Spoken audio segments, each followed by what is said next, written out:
certo? Então, nos primeiros 3 meses, primeiro mês eu saí do coma e tal, mas assim, depois cheguei em casa, digamos, os 2 meses seguintes, eu experimentei um pouco de depressão. Melancolia. Eu chorava, Tristeza. eu chorava. E eu dizia, Deus, por quê? Por que eu? Por quê?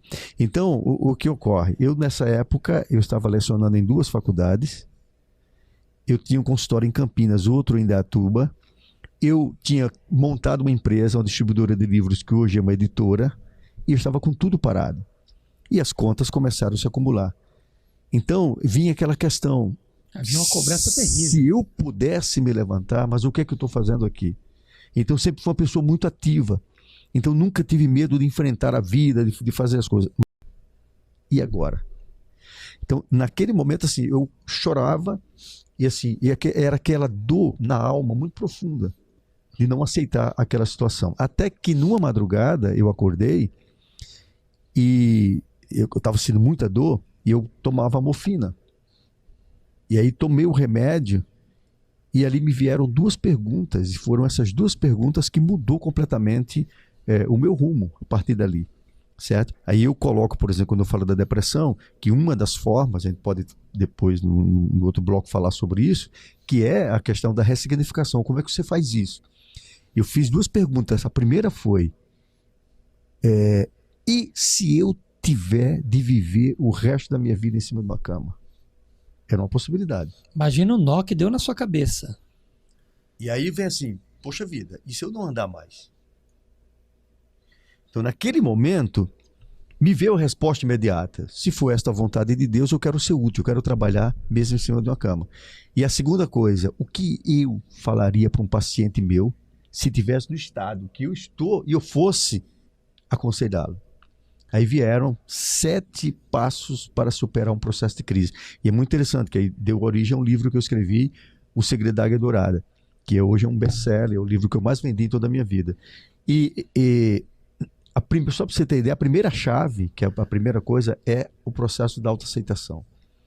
É naquele momento, quando eu falo da depressão, certo? Então, assim, uma das coisas para você se libertar disso é você elaborar essa situação. É uma perda e tal. Então, Sim. você tem que passar por uma fase que eu chamo de fase de elaboração e a fase da ressignificação. Sim. Então, foi a partir disso que, no dia seguinte, eu cheguei para minha esposa e disse, eu vou voltar a trabalhar hoje. E ela assustou-se. Ela disse, mas como você vai trabalhar? Você nem senta. Eu nem sentava na cama. Eu disse, sim, eu quero montar meu escritório aqui. Providencie uma mesa, coloque aqui, eu quero um computador, eu quero que você traga aqui uma extensão do telefone, enfim. E a partir dali eu comecei a trabalhar e foi um período assim muito produtivo, 2 anos deitado, que eu produzi, escrevi 12 livros deitado, usava só essa mão, esse braço direito, esse braço aqui estava atrofiado por conta das fraturas, certo? Eu fazia fisioterapia.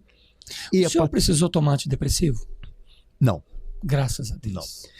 Talvez pela consciência, o fato de ser psicólogo, Sim. Isso, de certo modo, eu creio que isso ajudou, né? Porque aí vem, eu sabia aonde aquilo levaria, se eu não reagisse, se eu não pudesse assim reagir. E quando eu pensei no outro, o que eu falaria para o outro, e que eu coloquei, escrevi isso num papel, os passos, aí eu tive que aplicar na minha vida. Eu tenho que aplicar isso. Eu tenho que viver aquilo que eu estou falando. Que eu colocaria para o outro. E foi assim que eu consegui passar por cima daquela situação e ocupando a minha mente, certo? Ocupando a minha mente o tempo inteiro.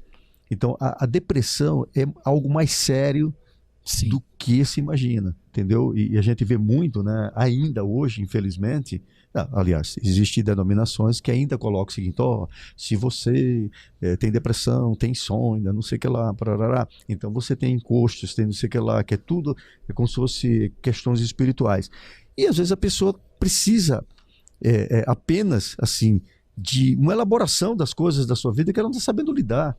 Às vezes a vida está destruída, o casamento, o relacionamento com os filhos. Eu já vi pessoas entrar em depressão porque os filhos tomaram caminhos diferentes, foram para as drogas, etc. Então, e a pessoa não sabe lidar com isso. E ela perde a alegria da vida, certo? Então ela perde o ânimo e ela adoece. Então, aí onde entra as questões, por exemplo, orgânicas, que aí, nos casos graves de depressão, a pessoa precisa ser medicada. Então, ela precisa tomar remédio, né? No caso, o lítio para depressão é fundamental. Então, a pessoa precisa ser medicada.